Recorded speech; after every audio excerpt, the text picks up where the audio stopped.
नमस्कार, आम्ही आता ऑर्डर शीटच्या प्लॉटवर आलेलो आहे. मी अभिनंदन उघडे, दुकानदार जगदंबापूर सेवा केंद्र. आपण या शेतकऱ्यांसाठी मकाचं बियाणं दिलं. तर सध्या प्लॉट तुम्ही बघू शकताय कसा आलेला आहे. आम्हाला व्हरायटी एकदम चांगली लागली आहे. मकाचं खालच्या ह्याच्या बुडक्यापासून वरच्या शेंड्यापर्यंत बी सगळं भरते. हे बघू शकता तुम्ही, चांगला आहे. बुरकुंडा पण बारीक आहे, ओळीची संख्या ही पण जास्त आहे आणि वजनाला पण एकरी ॲव्हरेज 35 ते 40 क्विंटलचं ॲव्हरेज पडू शकते. तरी प्रत्येकाने ही व्हरायटी वापरा.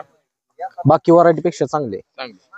तुम्ही समाधानी आहे का ही शेत वापरलेली? हो, समाधानी आहे. आम्ही आमच्या शेतात लावणार आहेत, तुम्ही पण लावा. नमस्कार, मी सागर आनंदराव वाघमोडे, राहणार उघडेवाडी. आज या ठिकाणी आर्डोर सीसी युनिकॉर्न 1110 पाहणी करता आलं असता हे मकाचा वाण एक नंबर वाटला आणि हे दाणे पाक कडेपर्यंत भरलेले आहेत. हे दाण्याचा आकार पण मोठा आहे आणि बोरकोंडा अतिशय लहान आहे.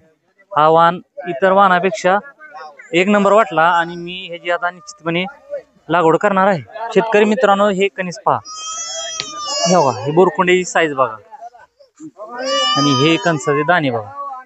त्यामुळे हा वाण लागवडीसाठी मला योग्य वाटतोय आणि याची लागवड करावी अशी मी तुम्हाला विनंती करतो. तरी शेतकरी बांधवांना माझी एक विनंती आहे की भरघोस उत्पादन वाढीसाठी याची निवड करावी. धन्यवाद.